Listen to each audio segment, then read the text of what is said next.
My mother gave my brother a 2.4 million mansion, a 5-bedroom 4-bathroom estate with a pool, a 3-car garage, and an acre of land in one of the most expensive neighborhoods in San Diego. She gave me nothing. Not a dollar, not a cent, not even an explanation. And then 3 years later, when my business was thriving and making headlines, she showed up at my office with a smile and a request. I think it's only fair that you share your success with your brother. Family helps family. Let me be very clear about something. This story isn't about money. It's about a pattern of inequality so systematic, so deeply ingrained, that even when faced with undeniable evidence, my mother still couldn't see it. My name is Victoria Hayes. I'm 34 years old, the founder and CEO of a successful marketing consultancy that I built from absolutely nothing. And this is the story of how my mother's blatant favoritism pushed me to build a life so successful that she couldn't ignore me anymore. And how, when she finally came asking for help, I had the satisfaction of saying no. Looking back from my corner office with its view of downtown Seattle, I can see the entire trajectory clearly. The signs were always there, the pattern was always obvious.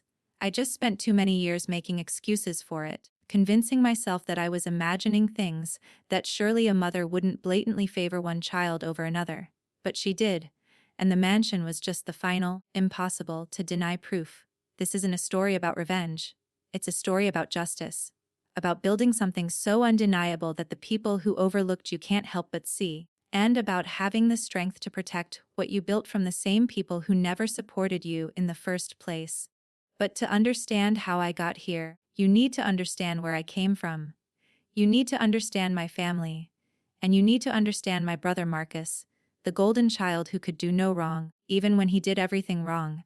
I grew up in Carlsbad, California, in a family that, from the outside, looked perfectly normal. My father, Richard Hayes, was a successful commercial real estate developer. My mother, Catherine Hayes, managed the family's properties and investments. They had money, not billionaire money but comfortable, upper-class money, 2 homes, nice cars, private school tuition money. Marcus was born when I was 2. And from the moment he arrived, something shifted in the family dynamic that I wouldn't fully understand until decades later. Marcus was the boy. The heir. The one who would carry on the family name and business. I was the girl, the backup, the insurance policy, the one who would probably just get married anyway. This wasn't the 1950s, this was the 1990s and 2000s. But my parents, particularly my mother, operated with remarkably outdated values. In elementary school, Marcus struggled with everything. Reading, math, social skills. He was diagnosed with a learning disability and ADHD. Mom threw herself into helping him. Tutors, specialists, therapy, accommodations. Everything Marcus needed, he got. Meanwhile, was a straight-A student, self-motivated, organized, responsible. Mom's response: well, Victoria doesn't need help, she's got it figured out. When I asked for help with my science fair project, Mom said she was too busy helping Marcus with his homework. When I wanted to join an after-school art program, she said we couldn't afford it because Marcus needed a special tutor. When I made honor roll, she nodded and said, "That's nice. Honey, Marcus got a B in math. We're so proud." By high school, the divide was impossible to miss. Marcus was still struggling academically, but he'd found sports. Specifically, baseball. He wasn't particularly good, but he enjoyed it. Suddenly, our entire family's schedule revolved around Marcus's baseball games. Practices, tournaments, travel teams. I was captain of the debate team, president of the student council, and had a 4.0 GPA. Mom came to exactly 2 of my debate tournaments in 4 years. She never missed one of Marcus's games. When it came time for college, I got into UC Berkeley with a partial scholarship. The remaining tuition was about $15,000 a year. I asked my parents if they could help. Dad said yes immediately. Mom hesitated. "Well, we need to think about Marcus's future too," she said. "He'll need extra support in college. Maybe you could take out loans. You're so responsible, Victoria, you'll be able to pay them off." Marcus ended up at a small private college, full tuition, the $45,000 a year, which my parents paid in full. I took out $60,000 in student loans. At Berkeley, I thrived. Double major in business and communications, internships at top firms, networking like crazy. I graduated with honors and multiple job offers. Marcus barely graduated. Took him 5 years instead of 4. He'd changed majors 3 times and had no clear career path. But when he walked across that stage, Mom cried like he'd just won the Nobel Prize.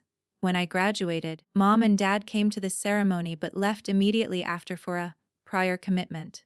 Marcus's friend's wedding that he was attending as a plus one. I learned something important during those college years. I couldn't rely on my parents.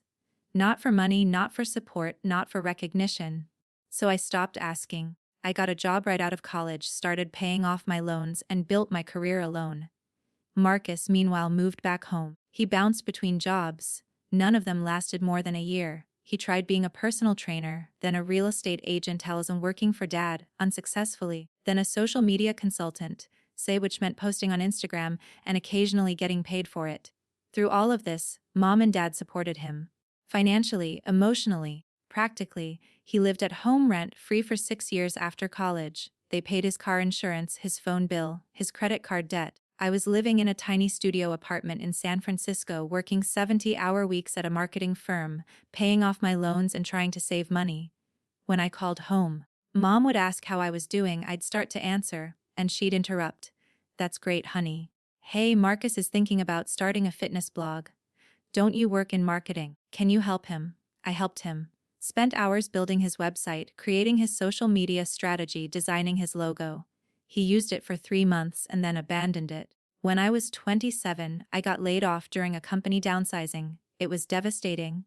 I'd been there 5 years, had climbed to a senior position, and suddenly I was unemployed. I called mom, upset and scared. Her response? "Well, things happen, you'll figure it out. You always do. Hey, Marcus is thinking about getting certified as a life coach. Do you think that's a good idea?"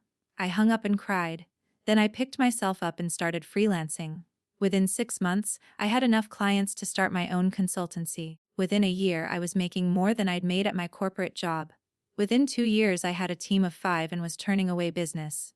My parents' reaction?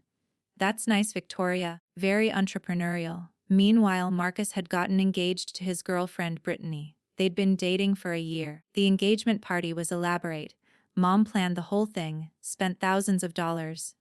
When they got married the following year, mom and dad paid for the entire wedding. They're 80,000. I was 30 at the time, dating someone seriously. When I mentioned we were thinking about getting engaged, mom said, "Oh, that's exciting. Will you have a small wedding? I imagine you'll want to keep costs down since you're so practical." The message was clear: Marcus gets the lavish support. Victoria gets to be practical. Marcus and Brittany bought a house, a small starter home in a decent neighborhood. Mom and dad gave them $60,000 and for the down payment, I bought my condo the same year, smaller, farther from the city center, stretching my budget to make it work. When I told mom I'd bought a place, she said, "Good for you. Did you hear Marcus and Brittany are thinking about renovating their kitchen?" By 32, I'd paid off my student loans, built a successful business, and bought my condo outright. I'd done it all without help from anyone. Marcus at 30 was still figuring out his path. He decided he wanted to be a real estate investor like dad. Problem: he had no money, no experience, and a track record of abandoning every career he'd tried. That's when dad got sick: cancer. Pancreatic, fast-moving and devastating. He was diagnosed in February and gone by July. It was the worst 6 months of my life. I flew home every other weekend, juggled my business remotely, held dad's hand through chemo, and tried to be strong for everyone. Marcus fell apart, couldn't handle it. Barely visited dad in the hospital. Mom made excuses for him. "He's so sensitive. This is too hard for him. He processes grief differently." I was there. Every hard conversation, every scary moment, every goodbye, I was there. Dad died on a Tuesday. At the funeral, I gave the eulogy because Marcus couldn't handle it. Mom held Marcus while he cried. No one held me. After the funeral, Mom said we'd meet with the lawyer the following week to discuss dad's will. That's when everything changed. Incident 1. The will reading. We met at the lawyer's office the following Tuesday. Mom, Marcus, Brittany, and me. The lawyer, Mr. Henderson, had known dad for 20 years. He opened the folder and began reading. The legal language was dense, but the message was clear. To Marcus, the family home in Carlsbad, valued at $2.4 million, fully paid off, plus $200,000 in cash. To me, nothing, not mentioned in the will at all. I sat there frozen. Surely I'd misheard. Surely there was a mistake. "I'm sorry," I said, my voice shaking. "Can you read that again?" Mr. Henderson looked uncomfortable. "Your father left the Carlsbad property and $200,000 to Marcus. There are some smaller bequests to charities, and the remainder of the estate, primarily your mother's joint assets, goes to your mother." "And me?" I asked. "What about me?" "You're not mentioned in the will." I looked at Mom. She wouldn't meet my eyes. "There must be a mistake," I said. Dad wouldn't. He wouldn't leave me out completely. There's no mistake. Mr. Henderson said gently. I reviewed this will with your father multiple times. This was his final version, updated 6 months before he passed. 6 months before, when he was still healthy enough to think clearly. This wasn't a deathbed decision. This was deliberate. Why? I asked, looking at Mom. Why would he do this? Mom finally looked at me. Victoria, you're doing so well. You have your business, your condo. You don't need help. Marcus is still finding his way. Your father wanted to give him a foundation to build on. A 2.4 million foundation. And I get nothing? You get the satisfaction of knowing you made it on your own. Mom said, like this was a gift. You should be proud. Marcus was staring at his hands. Brittany looked thrilled, already probably redecorating the mansion in her mind. Did you know about this? I asked Mom. Your father and I discussed it, yes? And you agreed with it? I understood his reasoning. I stood up. My legs felt shaky. I need to leave. Victoria, don't be dramatic. Dramatic. Mom, I'm the one who was here. I'm the one who flew home every other weekend while Dad was sick. I'm the one who held his hand through chemo. Where was Marcus? Your brother processes things differently. No more excuses. Dad left me nothing. After everything, nothing. I walked out of that office and drove home in a daze. 3 hours on autopilot. When I got back to my condo in Seattle, I sat in my car and finally let myself cry. Not because I needed the money. I didn't. My business was doing well. I was financially stable. I cried because it was proof. Undeniable, legal, permanent proof that I didn't matter as much, that decades of feeling overlooked weren't in my head, that my father, who I'd loved, who I'd cared for, who I'd thought loved me back, had looked at his life and decided I was worth nothing compared to my brother. Incident 2. The family group chat. 2 weeks after the will reading, Mom created a family group chat. The Hayes family, she called him. Marcus, Brittany, and me. Her first message is, Marcus and Brittany are moving into the Carlsbad house next month. So exciting! We should plan a housewarming party. I stared at that message, a housewarming party. For a house Marcus didn't earn, didn't buy, was simply handed. I didn't respond. More messages flooded in. Brittany. I'm thinking about redecorating the master bedroom, maybe a spa theme. Mom, whatever you want, dear! It's your house now. Marcus, gonna need help moving. Everyone free next Saturday. Still, I didn't respond. Mom called me that evening. Victoria, did you see the group chat? I saw it. Well, can you help with the move? No. Why not? Because I'm busy. I have a business to run. It's one Saturday, Victoria. Family helps family. There it was, that phrase. Family helps family. Family helps family. I repeated slowly. Like how family left me nothing in the will while giving Marcus millions. Victoria, we've been over this. You're doing well. You don't need. That's not the point, Mom. The point is I was worth nothing to Dad. $0. And now you want me to help Marcus celebrate getting everything? You're being selfish. I laughed. Actually laughed. I'm being selfish. I paid my own way through college while you paid for Marcus's. I bought my own condo while you gave Marcus 60 Luzalozern for his down payment. I built a business from nothing while Marcus bounced from job to job on your dime. And I'm selfish? That's different. It's not different. It's a pattern. And I'm done pretending I don't see it. If you don't help with the move, don't bother coming to the housewarming party. I wasn't planning to. I hung up, blocked the family group chat, and went back to work. Incident 3. The housewarming party. I didn't go to the housewarming party. I wasn't invited after refusing to help with the move, but I saw the pictures on Facebook. Mom had posted dozens of photos. The mansion looked incredible. Professional staging, designer furniture, a catered party with what looked like 100 guests. The pool area was decorated with string lights and floating candles. The captions killed me. So proud of Marcus and Brittany! They've worked so hard for this beautiful home. Worked hard. Marcus, who'd been unemployed more than employed in the past decade, who'd lived at home until he was 28, who'd never paid for anything himself, he'd worked hard. There were pictures of Marcus giving tours, of Brittany showing off the kitchen, of Mom beaming with pride, extended family members I hadn't seen in years, all there to celebrate Marcus's achievement. I scrolled through every photo. Not one mentioned Dad. Not one acknowledged where this house actually came from, and not one person asked where I was. I screenshot the post with Mom's worked so hard caption, saved it, because I needed proof that I wasn't crazy, that this was as absurd as it felt.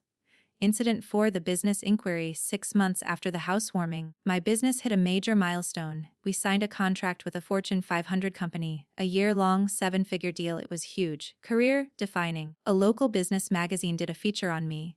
30 under 4 a day, Seattle's rising entrepreneurs. My picture was on the cover. The article detailed my journey, starting the business after getting laid off, building it from nothing, the impressive client roster. The article went viral in business circles. My LinkedIn exploded. I got interview requests, speaking invitations, potential investor inquiries. Mom texted, saw the article. Very impressive. Can we talk? I should have known better, but some part of me thought maybe, finally, this would be the moment she recognized what I'd built. I called her back. Victoria, congratulations on the article. That's quite an accomplishment. Thank you. Your business is doing very well, I see. 7 figures with that new client? Yes. It's a big deal for us. That's wonderful. I was thinking, Marcus has been interested in getting into marketing. Maybe he could work for you, learn the business. I was silent for a moment, processing.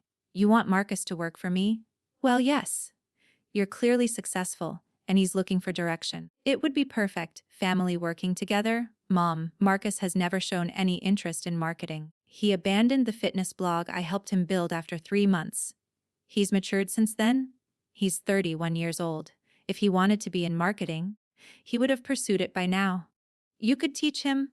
And honestly, Victoria, with all the success you're having, I think it's only fair that you help your brother. He could really use the opportunity. Fair? The word tasted bitter. What's fair about it, Mom? Well, you have so much now. Marcus is still finding his footing. Sharing your success would be the right thing to do. Like Dad shared his assets. Oh wait, he didn't. He gave it all to Marcus. That's not the same thing. It's exactly the same thing. You think I should share what I built with Marcus because he needs it. But when Dad had something to share, I didn't deserve any of it because I didn't need it. You can't have it both ways. Victoria, don't be petty. I'm not being petty. I'm being clear. No, Marcus cannot work for me. No, I'm not sharing my success with him. I built this alone, and it's mine. Family helps family, Mom said again. Then where was my family when I needed help? I hung up. Incident 5: The investment pitch. 3 months later, Marcus called me directly. First time he'd called in over a year. Hey Vic, it's Marcus. I know. What do you want? Jays. Hostel much. I just wanted to talk to my sister. About what? Well, okay, so I have this business idea. Real estate investing, like Dad did. But I need capital to get started. I was thinking, since your business is doing so well, maybe you could invest. I almost laughed. You want me to give you money? Not give? Invest. It would be a partnership. I have the real estate know for Dad for 6 months and got fired. I quit. Dad fired you for not showing up. I remember. That's not. Look, I've learned a lot since then.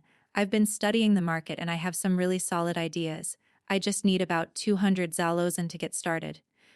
For down payments, marketing, building the business. The exact amount you got from Dad's will. That money's gone? We used it for furniture and renovations on the house. On a house you got for free. Come on, Vic. You're loaded now. This could be good for both of us. Think of it as an investment in family. No?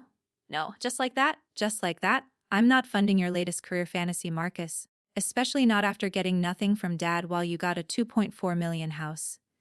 That's what this is about. You're still bitter about the will.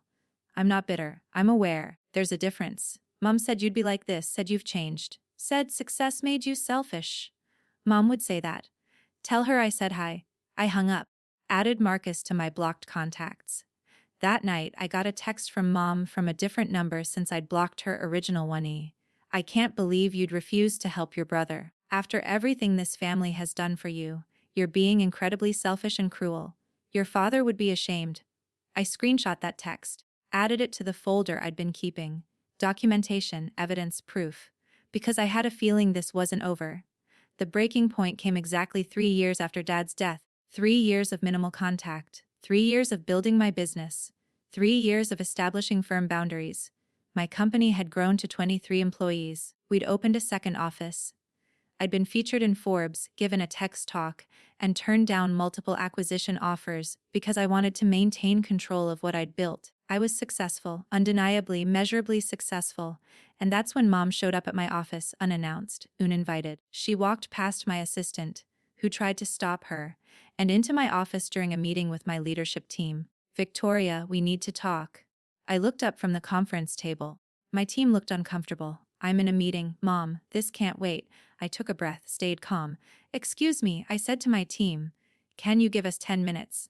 They filed out. My assistant closed the door behind them, giving me an apologetic look. What are you doing here, Mom? She sat down in one of the chairs across from my desk, looked around our office, floor to ceiling windows view of Puget Sound. Nice. Your business is doing very well. Yes, it is. I've been reading about you. All these articles, these awards. Very impressive, thank you. Is that why you're here? To congratulate me 3 years late? She ignored that. Marcus and Brittany are having some financial difficulties. Okay. The house is expensive to maintain. Property taxes, insurance, utilities. And Brittany wants to start a family, which means she'll need to cut back on work. They're struggling. They have a 2.4 million house. They could sell it and buy something more reasonable. That house is their home. They can't sell it. Then they need to figure out how to afford it. Mom leaned forward. Victoria, I'm going to be direct. Marcus needs money. Ongoing money. And you have it. I think it's only fair that you contribute to helping him. Fair. I set down my pen. You keep using that word. I don't think you know what it means. You have so much. Because I built it.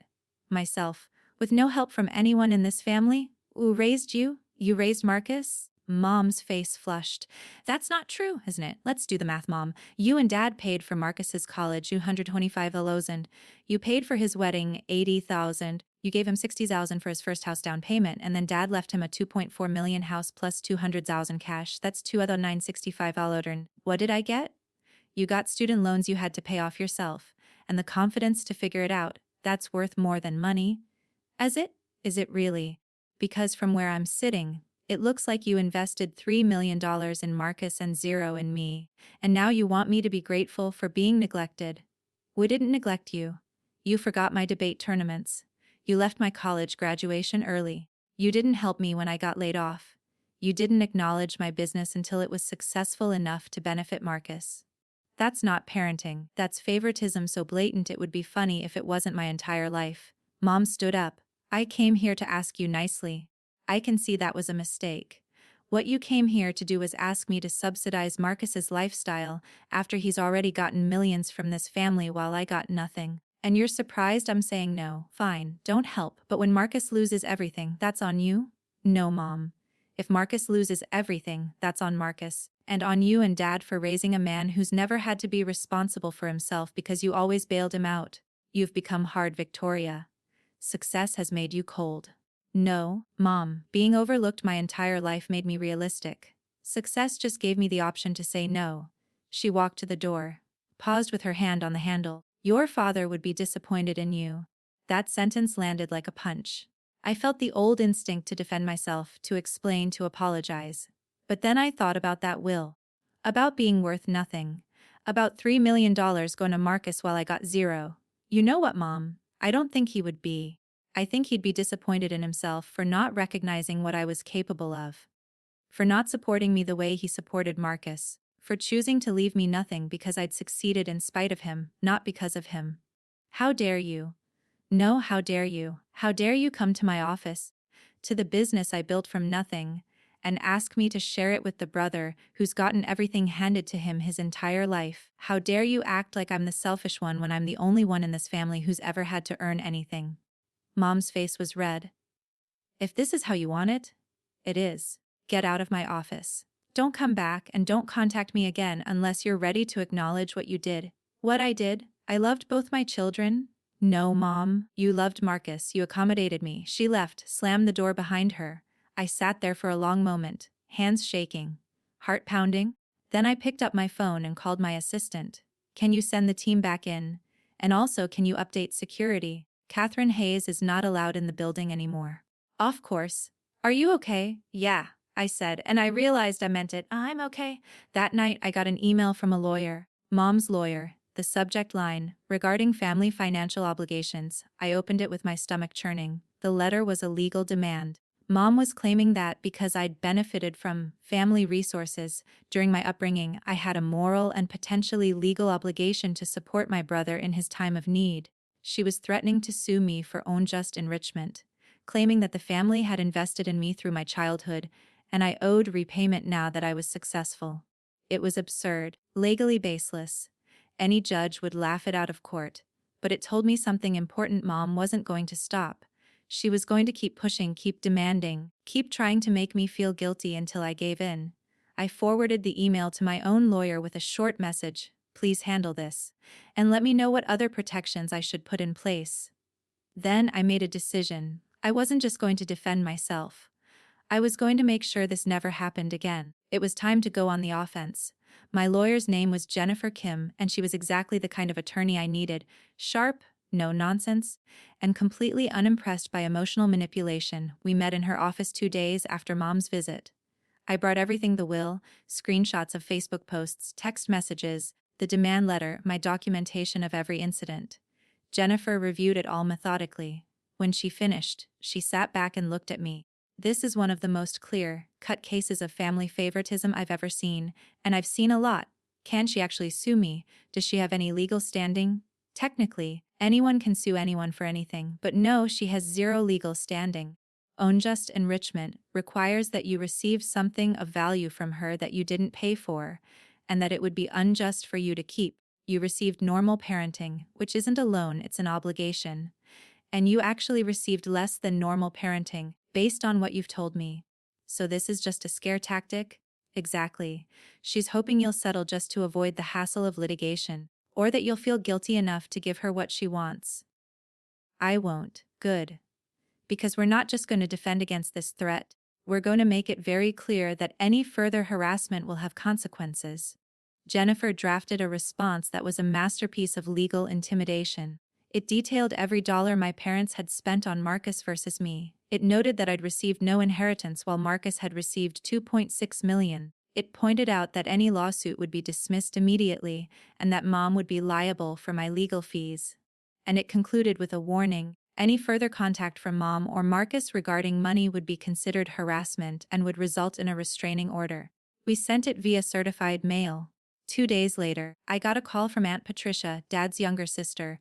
We'd always gotten along, but we weren't particularly close. "Victoria, I need to talk to you about what's happening with your mom." "She told you her version, I assume." "She did. But I'd like to hear yours." I was tired of explaining, but Aunt Patricia had always been kind to me. I told her everything: the will, the favoritism, the demand for money, the legal threat. Aunt Patricia was quiet for a long moment. "I need to tell you something," she finally said. "Something I probably should have told you years ago." "What?" "Your father's will. I knew about it. He asked me to review it about 8 months before he died." My heart started pounding.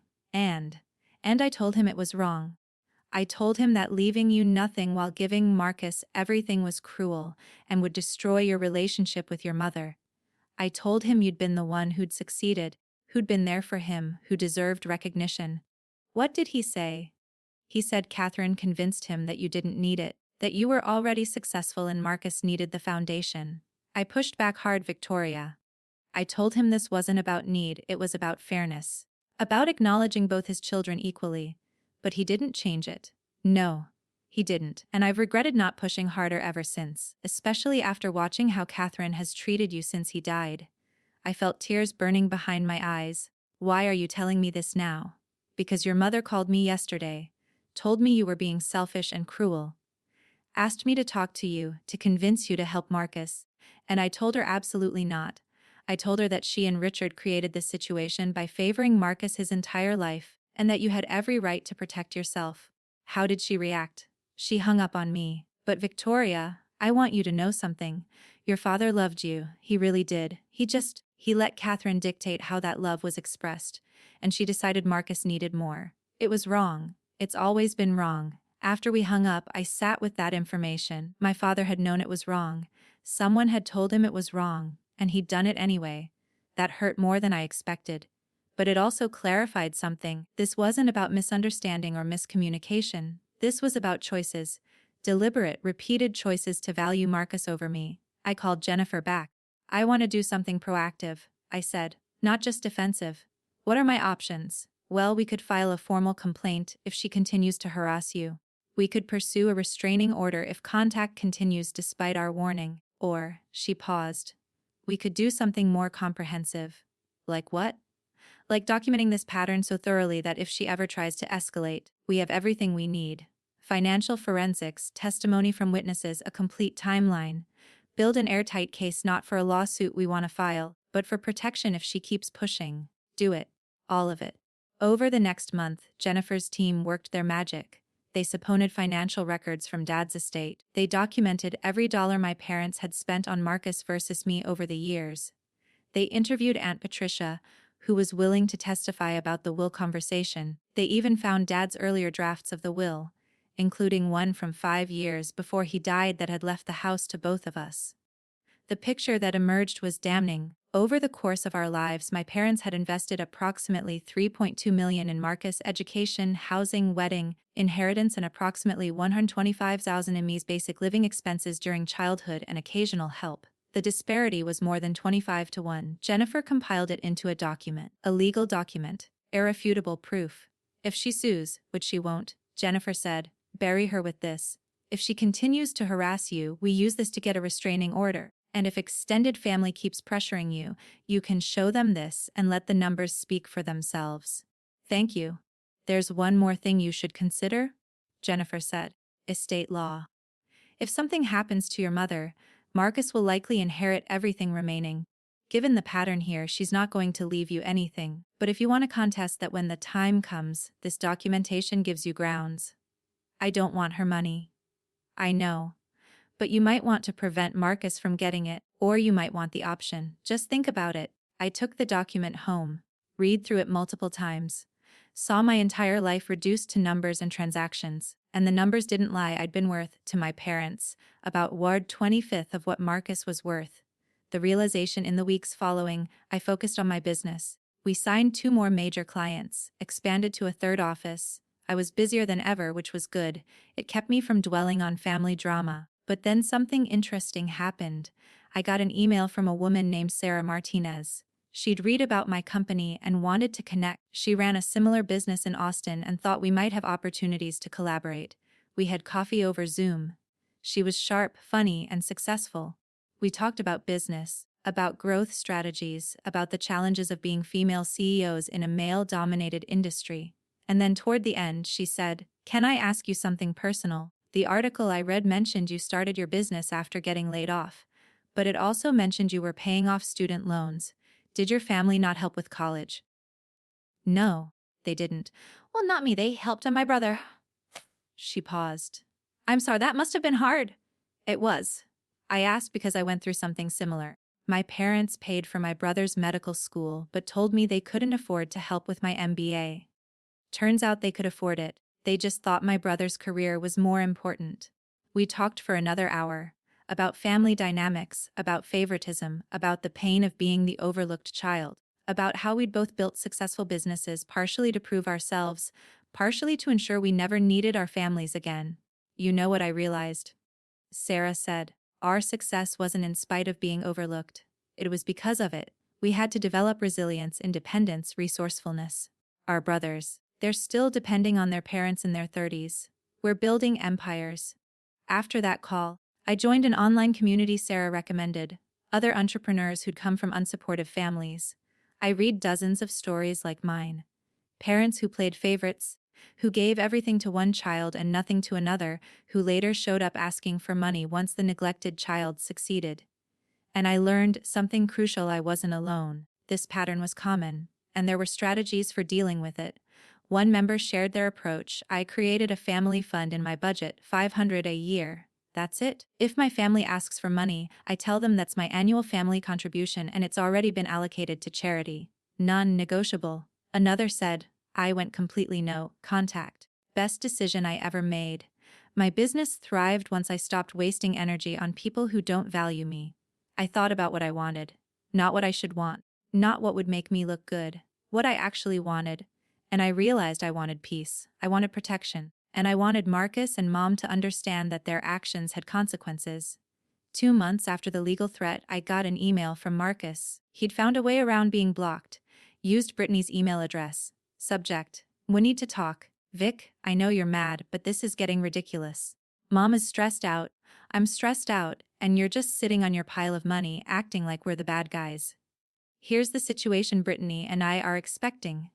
She's 4 months pregnant. We're trying to turn the spare bedroom into a nursery, but we need about 30,000 for renovations and baby stuff. Mom suggested we ask you since you're doing so well. I know you think you got screwed by Dad's will, but think about it.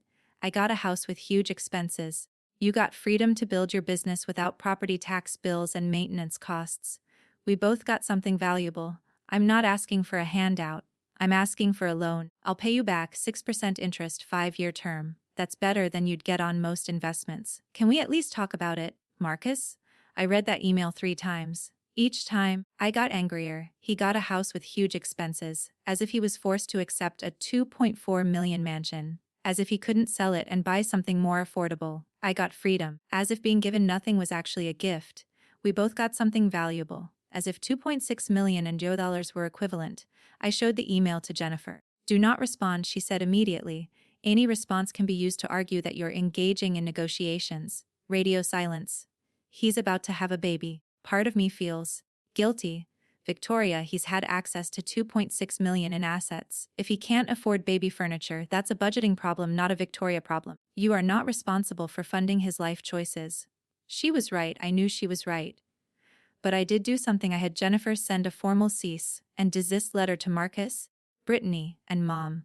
The letter was clear. Any further requests for money, any contact regarding financial matters, any attempts to guilt or manipulate me would result in legal action. No more warnings. The response was immediate and came from an unexpected source: extended family.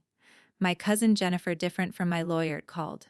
Victoria, what's going on? Mom says you sent Marcus a cease and desist letter. He's about to have a baby. He's about to have a baby in a 2.4 million house he was given for free. He'll be fine. But you're his sister. Families help each other. Did his family help me? Did anyone help me pay my student loans? Did anyone give me money for my condo down payment? Did anyone invest in my business? That's different. Why? Why is it different? Why is Marcus entitled to help but I wasn't? Why does he get millions in assets and still get to ask for more, but I'm selfish for saying no? Silence. I didn't think so, I said and hung up. Over the next few weeks, I got similar calls from other family members, all with the same message: Marcus needs help. You have money. Family is supposed to help family. I gave everyone the same response. Show me the spreadsheet. Show me where anyone in this family helped me when I needed it. Then we can talk about my obligations to help others. No one could show me the spreadsheet, because it didn't exist, because the help only ever flowed in one direction, toward Marcus. Eventually the calls stopped, and I realized something. By drawing a firm boundary and defending it consistently, I'd trained the family to stop asking. They'd learned I wouldn't budge. The strategy: 3 months after the ceased and desist, my business hit another major milestone. We were acquired by a larger firm. I retained 40% ownership and stayed on as CEO, but it was a 9-figure deal, life-changing money. The press coverage was extensive. Forbes, Business Insider, local news. My face was everywhere. I knew Mom and Marcus would see it. I knew they'd be calculating how much I'd made. I knew they'd be planning their next approach. So I got ahead of it. I worked with Jennifer to create a formal family policy document.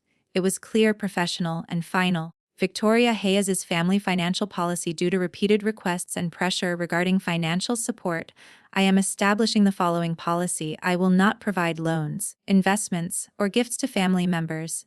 I will not discuss my business finances with family members. Any further requests for money will be considered harassment. This policy is non-negotiable and permanent. This policy is necessary due to significant disparity in family financial support during my lifetime. Detailed documentation available. Inheritance allocation that excluded me entirely while providing 2.6 million to my brother. Repeated requests for financial support. Despite this disparity, legal threats when boundaries were established. I wish my family well, but I will not be their bank. I sent it to Mom, Marcus, and every extended family member who'd pressured me. Certified mail, signature required. The responses varied. Aunt Patricia, I understand completely. I'm proud of you for setting boundaries. Cousin Jennifer, this seems harsh, but I guess you have your reasons.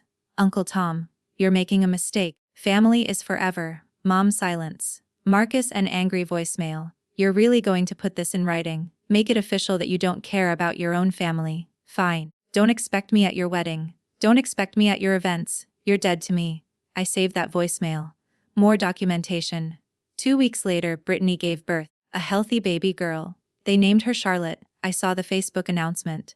Saw the pictures of mom holding her first grandchild. Saw the comments from family members celebrating. I felt a pang, not of regret but of loss. This was what complete separation from family felt like. Missing milestones. Watching from a distance, but then I thought about the alternative: being present but undervalued. Being included but disrespected. Being family but not equal. I'd take the clean separation. I sent a baby gift through Amazon, a nice one, 200 worth of essentials, nothing extravagant but thoughtful. The card said simply, "Congratulations on Charlotte. Wishing you all the best. Victoria, professional." Distant, appropriate. I didn't hear anything back. I didn't expect to. The final setup 6 months after Charlotte's birth, I got a call from a number I didn't recognize. I almost didn't answer, but something made me pick up. "Victoria. It's Marcus? I thought I was dead to you. Can we talk? In person?" "Why?" "Because I need to tell you something. Something about mom and the house. And I think you'll want to hear it." Every instinct said this was a trap, another attempt to get money. But curiosity won. "Fine. Coffee shop, public, this Saturday, okay, thank you?" I contacted Jennifer immediately, told her about the call. "Do you want me there?" she asked. "No. But I'll record the conversation." California is a two-party consent state, so I'd have to tell him I was recording. But that might actually keep things honest. Saturday came. I arrived at the coffee shop early, picked a table in the middle of the room. Visible, public, safe. When Marcus arrived, he looked different. Thinner. Tired. Older than 32. He sat down. We stared at each other for a moment. "I'm recording this conversation," I said, setting my phone on the table, "for legal protection." He nodded. "That's fine, I expected it. So what do you want?" Marcus took a breath. "I want to apologize." I waited. "I've been thinking a lot since Charlotte was born. About what kind of father I want to be. About what kind of family I want to build." He paused. "I realized our family was toxic, and I was part of that toxicity." "Okay. Mom called me 3 days ago. Asked me to try one more time to get money from you. Said I should use Charlotte as leverage, make you feel guilty about not being in her life. And I couldn't do it anymore." "Did you tell mom you couldn't do it?" "I did. She didn't take it well. Said if I wasn't going to help her get money from you, then I was choosing sides and I should be prepared for consequences." "What kind of consequences?" "She's threatening to contest Dad's will. Claim it wasn't valid because he was on pain medication when he signed it. She wants to get it overturned so she can get the house back and sell it." I sat back. Can she do that? I don't know. I have a lawyer looking into it, but the point is, she's not doing this because she needs the money. She's doing it because she's angry at both of us now. You for not giving her money and me for not helping her get it from you. "So you're warning me." "I'm warning you, and I'm apologizing. Victoria, I didn't realize how badly they treated you until I started looking at it objectively. The will, the wedding money, the down payment. I thought it was normal. I thought parents just helped their kids in different ways. Did you really think getting 2.6 million while I got nothing was normal? I thought you didn't want it. Mom always said you were so independent, so successful, that you didn't need help." I believed her. She said the same thing to me, that you needed the foundation and I didn't. And now I'm sitting in a 2.4 million house I can't afford, with a wife who's not working and a baby, wondering how I'm going to pay property taxes next quarter. Meanwhile, you built something real, something you actually earned. I studied his face. He looked sincere. "But I'd been manipulated before." "Why are you really here, Marcus?" "Because I'm trying to do the right thing. Finally, I know I don't deserve forgiveness. But I wanted you to know that I see it now. I see what they did, and I'm sorry I benefited from it without questioning it." We sat in silence for a moment. "What are you going to do about the house?" I asked. "Probably sell it. Mom will be furious, but Brittany and I can't keep living beyond our means. We'll buy something smaller, more manageable, and I'm going back to school, getting my real estate license properly this time, building something myself like you did." "That's good. Victoria, I don't expect us to be close. I don't even expect you to forgive me. But I wanted you to know you were right about everything, and I'm sorry." He stood up to leave. "Marcus," I said. He turned back. "If Mom tries to contest the will, I have documentation that might help you. Financial records showing the pattern of favoritism. It could prove she was fully aware of what she was doing. You'd help me? I'd help the truth. There's a difference." He nodded. "Thank you.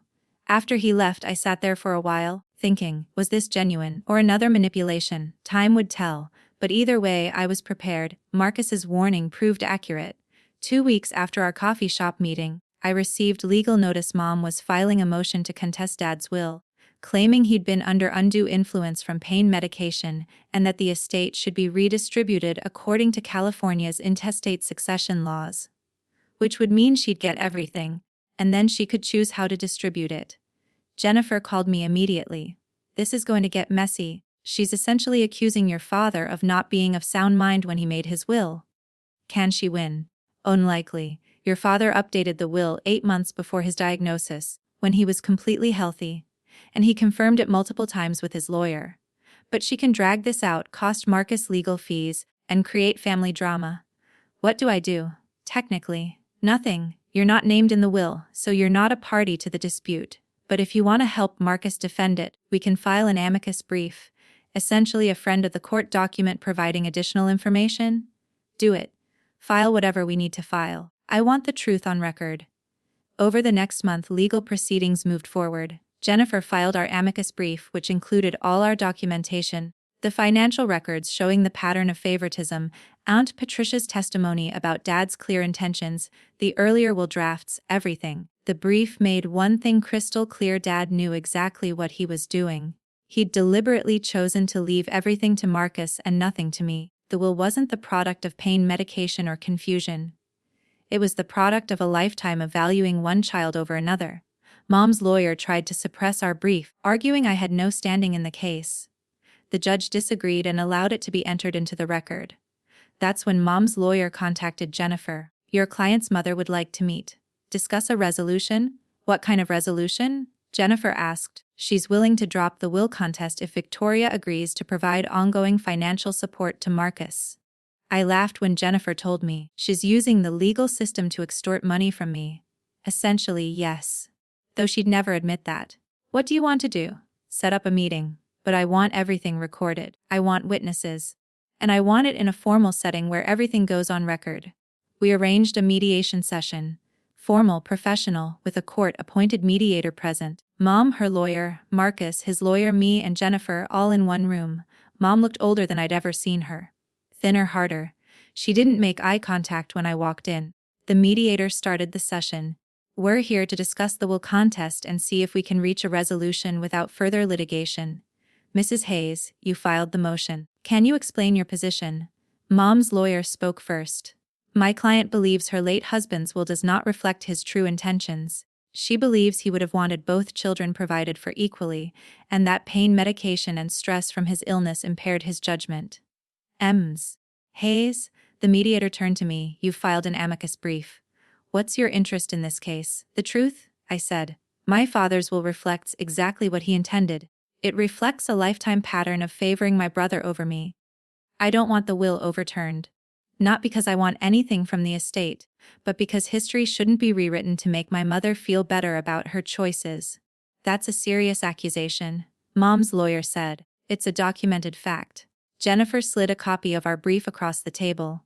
Everything is in here. 25 years of financial records showing systematic favoritism. Testimony from family members. Evidence of deliberate choice, not impaired judgment. The mediator reviewed the document. His eyebrows rose as he read. Mom finally spoke. Victoria, I never meant to hurt you. I looked at her. Really looked at her. Repeatedly. For my entire life, you were always so capable, so independent. Marcus needed more support. Stop. Just stop. I held up my hand. I'm not doing this anymore. I'm not listening to excuses about how I was too capable to deserve equal treatment. About how Marcus needed more, so it was fair to give him everything. It's not true, and you know it's not true. Then what do you want me to say? I want you to say you made a choice. A deliberate choice. You chose to invest millions in Marcus and nothing in me because you valued him more. Not because he needed it more, because you loved him more. That's not. Then explain the will, Mom. Dad was healthy when he made that decision. Completely sound mind. He had months to reconsider. He chose to leave Marcus $2.6 million and me nothing. That wasn't about need. That was about value. About who mattered. Tears were running down Mom's face now. You're twisting everything. I'm stating facts. Facts you can't deny because they're documented, because they're in bank records and legal documents and photographs and Facebook posts. Your own words, Marcus worked so hard for this house. He didn't work for it. You gave it to him. But you needed to believe he earned it because otherwise you'd have to face the truth. What truth? Mom's voice was barely a whisper. That you failed me as a mother. That you chose favoritism over fairness. That you valued tradition and gender roles over recognizing actual achievement. That when I succeeded despite you, instead of being proud, you resented me for not needing you the way Marcus did. The room was silent. Marcus spoke for the first time. She's right, Mom. Mom turned to him, betrayed. Marcus. She's right, I didn't work for that house, I didn't earn any of it. You and Dad gave me everything while Victoria got nothing. And now you're trying to take back what you gave me so you can keep controlling both of us. I'm done with it. I'm your mother. You're a mother who played favorites, who damaged both of your children by treating them differently. You made me dependent and you made Victoria invisible. Neither of us turned out the way you wanted because of it. I won't drop the will contest. Mom said, her voice hard. Not unless Victoria agrees to help support you financially. I leaned forward. Let me be very clear, I will not give Marcus money. Not now, not ever. Not because I don't care about him, but because it would perpetuate exactly the pattern that damaged us both. If you contest the will, you'll lose. The evidence is overwhelming. You'll waste money on legal fees, destroy what's left of your relationship with both of us, and accomplish nothing. You're so cold, Mom said. Success has made you heartless. No, Mom, watching you choose Marcus over me for 3 decades made me realistic. Success just gave me the resources to protect myself. The mediator cleared his throat. Mrs. Hayes, based on the evidence I've reviewed, I have to tell you that your case is very weak. The will was properly executed, your husband was demonstrably of sound mind, and there's extensive documentation of his clear intentions. If this goes to court, you'll almost certainly lose. I don't care. It's the principle. The principle? I laughed. What principle? The principle that you should be able to control how Dad's assets are distributed, even though he made his wishes clear. The principle that I should fund Marcus's life because you can't anymore. You owe this family. I owe you nothing. I stood up. I paid my own way through college while you paid for Marcus's. I bought my own home while you gave Marcus his down payment. I built a business from nothing while you funded Marcus's failed career attempts.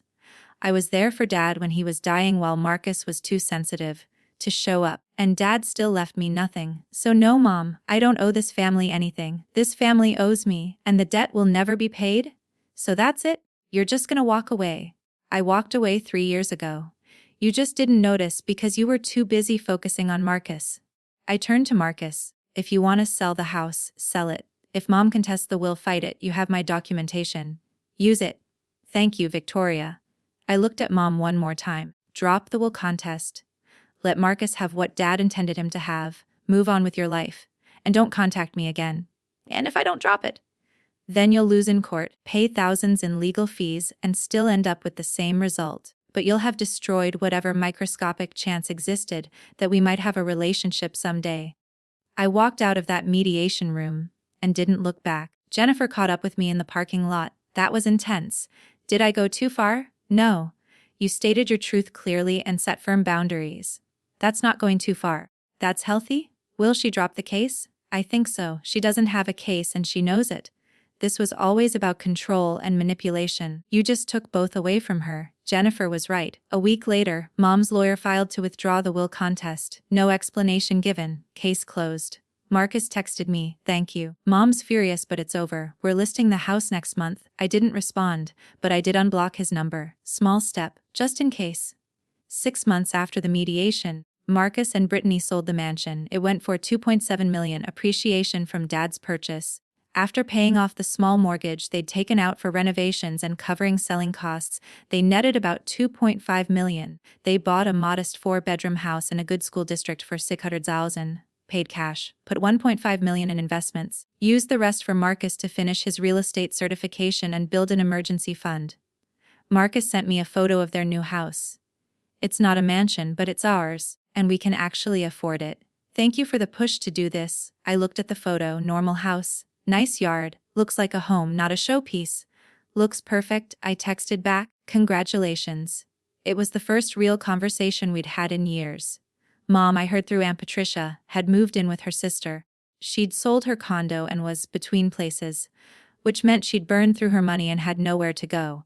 I felt a pang of something, not quite sympathy, but not satisfaction either, just sadness. Sadness that it had come to this, that a woman who'd had everything, 2 successful children, financial security, family, had lost it all through her own choices. Does she ask about me? I asked Aunt Patricia one day. Sometimes. She tells people you're too busy with your business to visit, makes it sound like you're neglecting her, not that she drove you away. Now, of course she does. For what it's worth, some of us know the truth. And we're proud of you, Victoria, for building what you built and for protecting it. My business continued to thrive. We expanded to 5 offices across the country. I hired incredible people, built an amazing team, and created a company culture based on merit and recognition. Everything my family had never given me. I started mentoring young women entrepreneurs, particularly those from unsupportive families. I knew that struggle. I knew what it was like to build something alone. And I wanted to be for them what no one had been for me. One of my mentees, a 26-year-old named Amy, came to me in tears one day. My mom keeps asking me to help pay for my brother's wedding, says I'm being selfish because I have a good job and he's struggling. But she paid for my sister's wedding. Fully. And she's asking me to contribute to his. I looked at her and saw myself 10 years ago. What do you want to do? I asked. I want to say no, but I feel so guilty. Let me tell you something I learned the hard way. Guilt is how people who won't respect boundaries try to control people who have them. You're not responsible for funding your brother's wedding. Your mother made a choice to pay for your sister's. If she can't afford your brother's, that's between them. But family should be mutual. If it's only going one direction, if you're always the one being asked to give while others take, that's not family, that's exploitation. Amy did say no. Her mom was furious, cut her off for 3 months, then came back asking for something else. But Amy held firm, and last I heard, she'd started her own business. Just like I had. The cycle was breaking. A year after the mediation, I got a letter. Actual handwritten letter, forwarded through Jennifer's office. It was from Mom. I almost threw it away unread, but curiosity won. Victoria, I'm writing this because your lawyer said you'd probably accept a letter if it came through proper channels. And because I need to say things I should have said years ago. You were right, about everything. I did favor Marcus. I did give him more money, more attention, more grace. And I did it consciously, deliberately, for decades. I told myself it was because he needed more. But the truth is, I wanted to be needed. Marcus's struggles made me feel important. His dependence made me feel valuable. When you succeeded without me, it felt like rejection. That's not your fault. That's mine. I should have celebrated your independence instead of resenting it. I should have recognized your achievements instead of minimizing them. I should have fought for you to be included in your father's will instead of going along with his decision. I'm sorry. I know that's not enough. I know sorry doesn't undo the damage. But I need you to know that I see it now. I see what I did. And I hate that I did it. I don't expect forgiveness. I don't even expect a response. But I wanted you to know that you deserved better. You always deserved better. I'm proud of you. I should have said that more. I should have said it every day. You built something extraordinary, and you did it despite me, not because of me. I hope you're happy. I hope you've found people who value you the way I should have. And I hope someday, maybe years from now, there might be a small space in your life for a relationship. Not the mother-daughter relationship we should have had, that's gone. But maybe something honest. Something real. If not, I understand, Catherine. I read that letter 3 times, cried the 3rd time. Not tears of forgiveness. Tears of grief. For the relationship we never had. For the mother who could have been.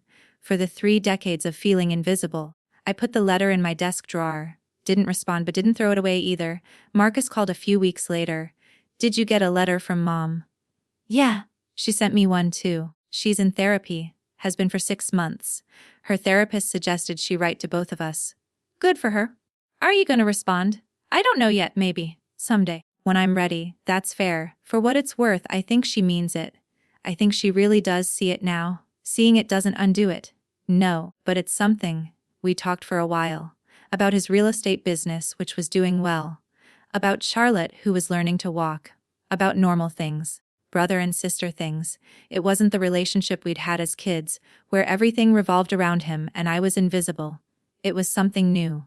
something more equal. I'd take it 2 years after the mediation. I met someone, a man named David who ran a nonprofit focused on educational equity. He was kind, thoughtful, and when I told him about my family, he said, "That must have been really hard. I'm sorry you went through that." Not, "You're being dramatic." Not, "Family is family." Just acknowledgement, just compassion.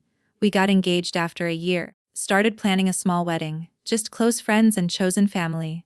Marcus asked if he and Brittany could come. Not for Mom's sake. For mine, because I want to be there. Because you're my sister and I want to celebrate you. I said yes. Mom did not ask to come. Did not try to invite herself, respected the boundary. On my wedding day, I wore my mother's dress. Not Catherine, my mother-in-law to be, David's mom, who'd welcomed me with open arms and told me I was the daughter she'd always wanted. She'd offered me the dress with tears in her eyes. "It would mean the world to me if you'd wear it." I did. And it fit perfectly. At the reception, Marcus gave a toast to my sister Victoria, who taught me that real success isn't about what you're given, it's about what you build. Who showed me that family should be chosen as much as it's inherited, and who proved that sometimes the best thing you can do for the people you love is hold them accountable.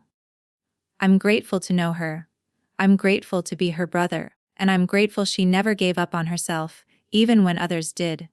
People who knew our history cried. People who didn't just thought it was a touching toast. I caught Marcus's eye across the room. Mouthed, "Thank you?" He nodded. After the wedding, David and I honeymooned in New Zealand. 2 weeks completely disconnected from everything. It was bliss. When we got back, there was a card waiting for me, from Mom. Inside, just a few lines: "Congratulations on your marriage. I'm happy for you. I hope he knows how lucky he is. Catherine," not Mom, Catherine. Acknowledgement that she'd lost the right to that title. I put that card in the drawer with her letter. Now, 5 years after Dad's death, I'm sitting in my home office, a converted bedroom in the house David and I bought together. Through the window, I can see our daughter, Emma, playing in the backyard. She's 2 years old, smart, funny, and absolutely certain that she's the center of the universe. She is, to us. I think a lot about the kind of mother I want to be, about the mistakes I won't make, about the patterns I'll refuse to repeat. If we have another child, Emma won't get more because she was first. She won't get special treatment because of birth order or gender or any arbitrary factor. She'll be loved equally, valued equally, supported equally. Because I know what it's like to be the second child, the daughter, the overlooked one. And no child of mine will ever feel that way. Marcus and I talk monthly now. Our relationship is cordial, even warm sometimes. He sends pictures of Charlotte. I send pictures of Emma. We trade parenting tips and occasionally have lunch when I'm in California for business. He's doing well. Really well. His real estate business is thriving. He's specializing in helping first-time homebuyers, people who need guidance, who don't have family wealth to rely on. Turns out, once he stopped coasting on our parents' money, he found something he was actually good at. "I think about what you said," he told me once, "about how they made me dependent. You were right. I didn't develop resilience or resourcefulness because I never had to. Now I'm teaching Charlotte to be independent, to be capable, to not need me to solve all her problems. That's good parenting," I said. "I learned it from watching you, from seeing what you built when no one was helping you." Mom and I have a relationship now, sort of. We email occasionally, superficial stuff, weather, holidays, Emma's milestones. She sends birthday cards and Christmas presents. I send thank you notes. It's not warm. It's not close. But it's honest. We both know what happened. We both know it can't be undone. And we both accept that this distant, polite relationship is the best we can do. She met Emma once. When Emma was 6 months old, Mom came to Seattle for a day. We met at a park, neutral territory. She held Emma carefully like she was afraid of breaking her. "She's beautiful." "Thank you. You're a good mother. I can see that. I try to be." Mom paused. "I hope you do better than I did. I hope you love both your children equally, if you have more." "I will." She handed Emma back to me. "I know I don't have the right to ask, but could you send me pictures sometimes? I'd like to watch her grow up, even from a distance." I considered it, weighed the risk of letting her back in, even peripherally. "Okay, but boundaries stay in place. No requests for money, no criticism of my parenting, no comparing Emma to Charlotte. If you cross those lines, the pictures stop." "I understand." I send her pictures every few months. She responds with brief, appropriate comments. "She's getting so big. What a sweet smile. Never overstepping." It's not forgiveness, but it's something. a thin thread of connection that acknowledges we're related without pretending the past didn't happen. Aunt Patricia told me recently that mom volunteers now at a women's shelter, helping mothers learn financial literacy, teaching them how to budget, how to plan, how to be financially independent. She's trying to do better, Aunt Patricia said. Even if she can't undo what she did to you, she's trying to help other women not make the same mistakes. I didn't respond. But I thought about it. About how sometimes people do finally change, how sometimes the lessons are learned just too late to fix what was broken. My business continues to grow. We're at 8 offices now, 200 employees, we've been on the Inc. 5000 list 3 years running. I've been invited to speak at conferences, to consult with Fortune 500 companies, to mentor other women entrepreneurs. And the best part, every success I achieve now I keep. I don't have to share it with people who didn't support me. I don't have to fund someone else's lifestyle. I don't have to prove my worth over and over again. I built this. It's mine and it feels good. People sometimes ask me if I regret how things turned out with my family. If I wish I'd tried harder to maintain the relationships, the honest answer, no. I regret that my family wasn't capable of treating me fairly. I regret that I had to build my success alone. I regret that my father died without ever acknowledging what he'd done. But I don't regret setting boundaries. I don't regret protecting what I built. And I don't regret walking away from a dynamic that was destroying me. Because here's what I learned: you can't make people value you. You can't force them to see your worth. You can't convince them to treat you fairly if they're determined not to. But you can value yourself. You can see your own worth. You can treat yourself fairly even when others won't. And sometimes the best revenge isn't revenge at all. It's building a life so successful, so fulfilling, so completely yours that the people who overlooked you can't help but see what they missed. My mother gave my brother a mansion and left me nothing, but I built an empire, and in the end, I won. Not because I took anything from them, not because I hurt them the way they hurt me, but because I succeeded so completely that their neglect became irrelevant. They couldn't diminish me anymore because I'd grown too big to diminish. That's the real victory. That's the real justice. To anyone reading this who's been the overlooked child, the undervalued sibling, the one who got nothing while someone else got everything, I want you to know you don't need their approval. You don't need their validation. You don't need them to finally see your worth. You just need to see it yourself. And then build something so undeniable that everyone else has no choice but to see it too. My mother gave my brother a mansion. But I gave myself something better: freedom, success, and peace. And no one can take that away from me.